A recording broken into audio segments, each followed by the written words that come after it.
আমার দেখে বুদ্ধিমান প্রধানক আজি আসাম গোর্খা সম্মেলন ছাত্র সংগঠন আকসু আর চিরাং জিলা সমিতি বিটিএডি ক্ষেত্রীয় সমিতি আর বিভিন্ন শাখা সমিতিবিলাকে আর লগতে সাহিত্য সমিতিবিলাকে সাহিত্য সভাবিলাকে ইয়াত সম্বোধন কৰিছে আৰু তেখেতক সম্বৰ্ধনা জ্ঞাপন কৰিছে।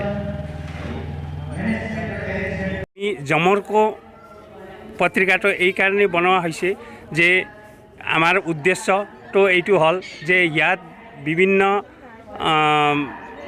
মানুহৰ ওপৰত আমাৰ নিষ্পেষিত আৰু উৎপীড়ন হৈ থকা এইটো প্ৰতিবাদাৰ্থে আমি এটা পৰিকল্পনা লৈছোঁ। এই জমৰ্ক বুলি যিটো পত্ৰিকা হ'ব এইটো আমি নিৰন্তৰ কৰিবলৈ বিচাৰিছোঁ আৰু ইয়াৰ জৰিয়তে আমি ইয়াত দুখীয়া ৰাইজ আৰু শোষিত ৰাইজবিলাকক আমি উদ্ধাৰাৰ্থে আমি এইবোৰ কাম কৰিবলৈ লৈছোঁ। এই পুস্তকৰ জৰিয়তে আমি সকলো প্ৰচাৰ কামটো আমি কৰিম বুলি ভাবিছোঁ।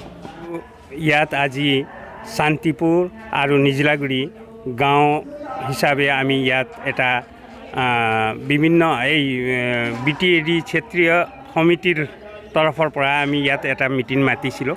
সেইটো হ'ল জমৰ্ক বুলি এটা পত্ৰিকা মণি তাৰা প্ৰকাশনৰ জৰিয়তে আমি এটা পুস্তক বিমোচন কৰালোঁ। ইয়াত বিমোচন কাৰ্যক্ৰম হ'ল আৰু লগতে আমাৰ মাননীয় BM প্ৰধান অৰ্থাৎ তেখেতে ভাষা সেনানী তেখেতৰ সম্বৰ্ধনাৰ্থে আমি তেখেতক সম্বৰ্ধনা ইয়াত জনাইছোঁ।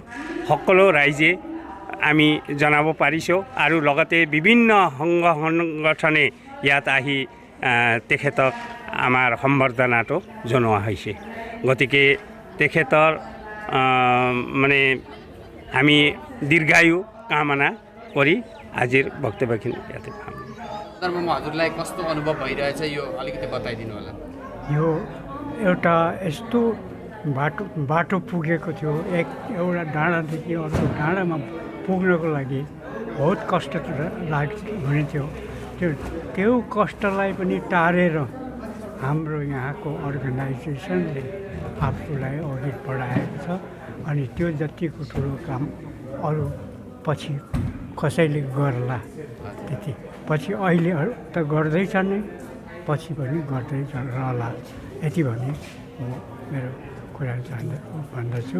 अनि फेरि कोही त्यस्तो राम्रो यस्तो कार्यक्रमहरू आजको जस्तो जुन कार्यक्रम भयो यो कार्यक्रमले प्रत्येकको हृदयलाई छुएको छ र त्यो छुएको कारणले उनीहरू पनि आफै मात्रै खुसी भइरहेको छ। यति नै मैले चाहिँ देखेँ आज। अनि उनीहरू एकदम आफ्नो कर्ममा प्राण लीन भएर चलिरहेको रहेछ। तपाईँ जीवनमा नि आफ्नो जीवनमा प्रेरणाको स्रोत कसलाई मान्नुहुन्छ?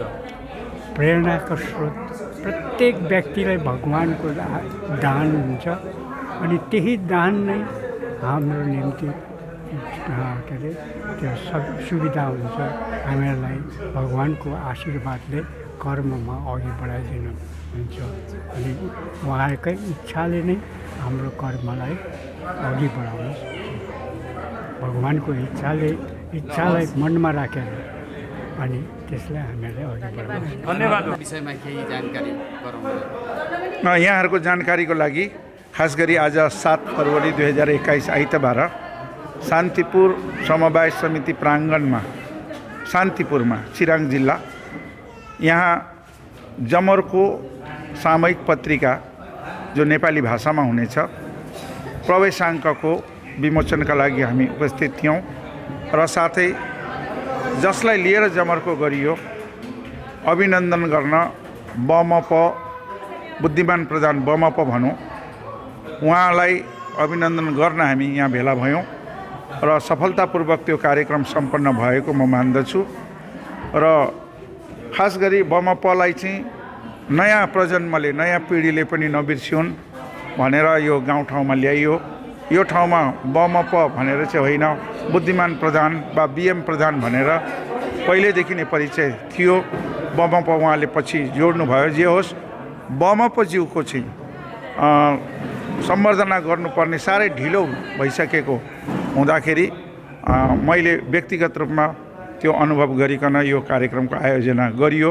यो जमर्को पत्रिका यो कसको उसमा भएको छ? मणितारा प्रकाशन जुन चाहिँ व्यक्तिगत डम्बरमणि प्रधानकै प्रकाशन थियो, जसले आजभन्दा 40 वर्ष अघि अविनाश श्रेष्ठको संवेदना और संवेदना कविता सङ्ग्रह छापिदिएको थियो र त्यस पश्चातको यो 40 वर्षको अन्तरालमा त्यो लाई बौराएर फेरि पुनर्जीवित गरेर मणितारा प्रकाशनलाई सार्वजनिक गर्ने निधो गरेर यो मणितारा प्रकाशनलाई अब उसो पत्रिकाको साथसाथै अरू कसैले पुस्तक आदि छपाउँछन् भने पनि यो ब्यानर दिन मणितारा प्रकाशन सधैँ अघि रहनेछ भन्ने वचन दिन चाहन्छु र यसको सार्वजनिक रूपमा प्रचार प्रसार गरियोस् भन्ने निवेदन पनि गर्छु र यहाँहरूलाई धेरै धन्यवाद।